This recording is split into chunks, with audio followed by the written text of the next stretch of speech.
Do you have any vivid memories of which are odd or sound weird? And maybe this is, again, for my own satisfaction and for my own therapy, of those 22 minutes where you were clinically dead.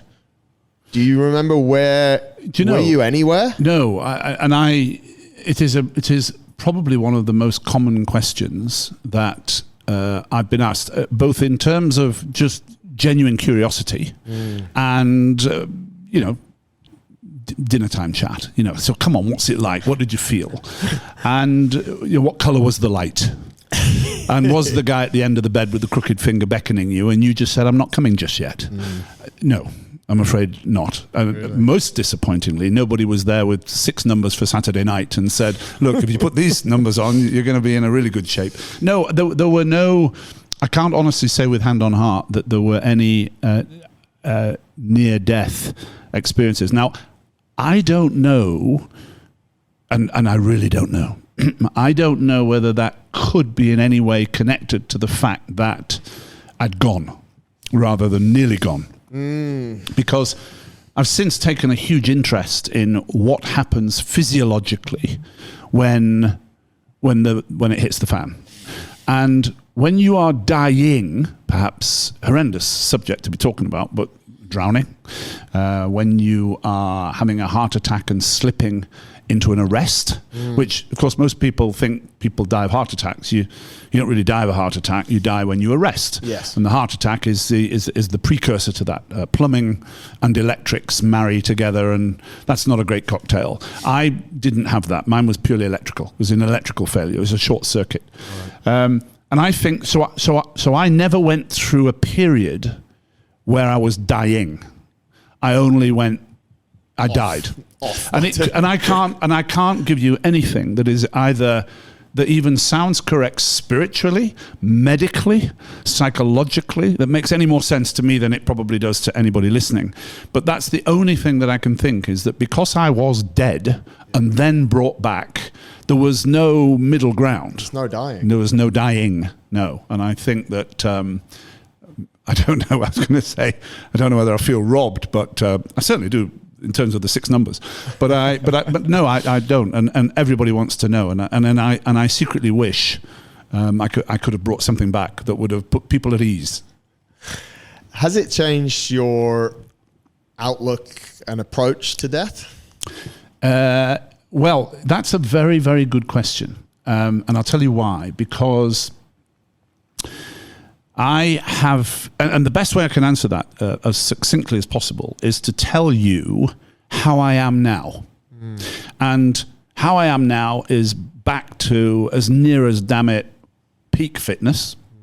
And I say as near as damn it because I'm medically enhanced, chemically enhanced. I have, I wouldn't say a onerous cocktail of drugs, but there are things that you just have to accept. You just have to take. So you have to keep your blood thin. You have to make sure your blood pressure doesn't go off the clock, and you have to just slow everything down. You have to remove adrenaline. And the only way you can remove adrenaline, as you know, is to block it. And that's what beta blockers do. So apart from the whole cholesterol shenanigans, those are the 3 drugs that I need to take to make sure that I am optimized in terms of addressing the likelihood of it happening again. Right. So that's part 1 of the answer, and I'll stitch all these together in a minute. The second part is, I said to the medics, so is this going to happen again? When they told me they didn't know why it had in the first place. And they said, yeah, it could. So I said, great, have I got anything to look forward to? And they said, oh, yeah, we're going to give you your own defibrillator. So I said, well, do I carry it around in a rucksack? How's this going to work? Does it have to go everywhere with me? They said, no, it's all right. We're going to stitch it into your chest. So it's called an ICD, and it's matchbox size, and it packs a punch.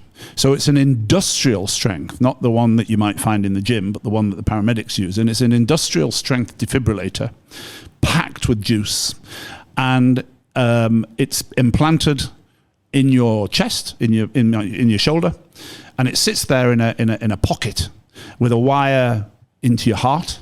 And the idea is that it's permanently monitoring what your heart's doing. And if your heart starts to go too quickly, tachycardia is my issue, not bradycardia, which is too slow. And for that, you obviously have pacemakers. It shocks me. And it hasn't yet, by the way, because it's like a very big kick from a. I'm thinking where the button is and just to zap you. Yes, but that's just the weird person that you are. It's industrial strength. You don't want it to go off because it's a big kick from a big donkey.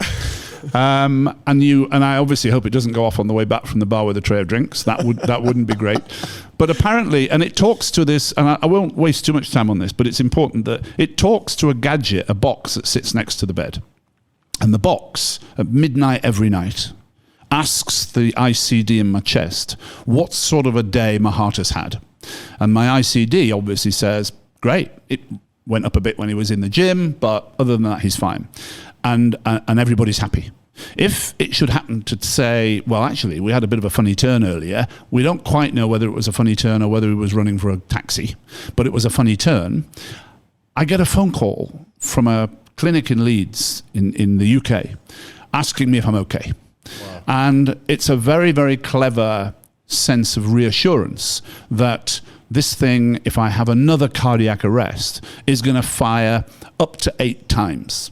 And when I asked the obvious question, like, well, so what if it hasn't worked after 8 times? The answer was, I suppose, pretty obvious, and that is you won't need it anymore. Yeah. So there is that. Yeah. So I have medication. I've got a device in my chest. And I've also got a condition called atrial fibrillation, which is where my heart doesn't beat anymore. It just wobbles like a jelly.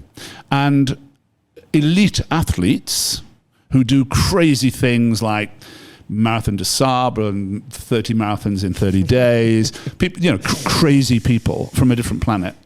It's not unheard of for them to have atrial fibrillation because they're constantly putting the heart under pressure and eventually it gets a bit confused.